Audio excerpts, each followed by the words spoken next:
हरे कृष्णा। आप सभी का दिन शुभ और मंगलमय हो। माघ मास में जो मनुष्य संयम, नियम और श्रद्धा के साथ जीवन व्यतीत करता है उसका यह लोक ही नहीं परलोक भी धन्य हो जाता है। आज आप सब माघ महात्म्य का 5वां अध्याय सुनेंगे। आप सभी भक्तों का आज की कथा में स्वागत है। दत्तात्रेय जी कहते हैं कि हे राजन, एक प्राचीन इतिहास कहता हूँ। भृगुवंश में ऋषिका नाम की एक ब्राह्मणी थी जो बाल्यकाल में ही विधवा हो गई थी। वह रेवा नदी के किनारे विंध्याचल पर्वत के नीचे तपस्या करने लगी। वह जितेंद्रिय, सत्यवक्ता, सुशील, दानशीलता तथा तप करके देह को सुखाने वाली थी।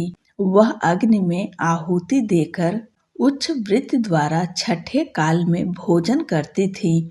वह वल्कल धारण करती थी और संतोष से अपना जीवन व्यतीत करती थी।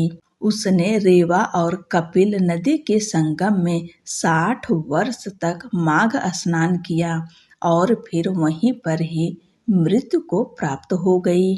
माघ स्नान के फल से वह दिव्य 4000 वर्ष तक विष्णु लोक में वास करके सुंद और उपसुंद दैत्यों का नाश करने के लिए ब्रह्मा द्वारा तिलोत्तमा नाम की अप्सरा के रूप में ब्रह्मलोक में उत्पन्न हुई। वह अत्यंत रूपवती, गान विद्या में अति प्रवीण तथा मुकुट कुंडल से शोभायमान थी।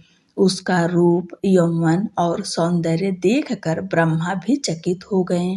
वह तिलोत्तमा रेवा नदी के पवित्र जल में स्नान करके वन में बैठी थी।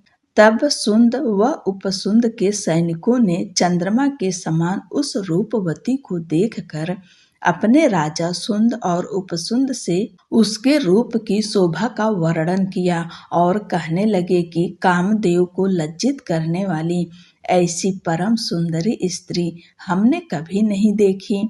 आप भी चल कर देखें। तब वह दोनों मदिरा के पात्र रखकर वहां पर आए जहां पर वह सुंदरी बैठी हुई थी और मदिरा के पान विहल होकर काम कीड़ा से पीड़ित हुए और दोनों ही आपस में उस स्त्री रत्न को प्राप्त करने के लिए विवादग्रस्त हुए और फिर आपस में युद्ध करते हुए वहीं पर समाप्त हो गए। उन दोनों को मरा हुआ देखकर उनके सैनिकों ने बड़ा कोलाहल मचाया और तब तिलोत्तमा कालरात्रि के समान उनको पर्वत से गिराती हुई 10 दिशाओं को प्रकाशमान करती हुई आकाश में चली गईं और देव कार्य सिद्ध करके ब्रह्मा के सामने आईं। तो ब्रह्मा ने प्रसन्नता से कहा कि हे चंद्रवती, मैंने तुमको सूर्य के रथ पर स्थान दिया।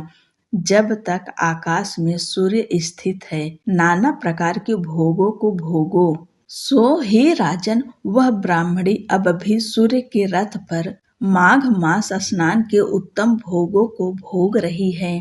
इसलिए श्रद्धावान पुरुषों को उत्तम गति पाने के लिए यत्न के साथ माघ मास में विधि पूर्वक स्नान करना चाहिए। आज की कथा यहीं पर समाप्त होती है। अगली कथा आप सब अगले की वीडियो में सुनेंगे। तब तक के लिए जय श्री कृष्णा, राधे राधे।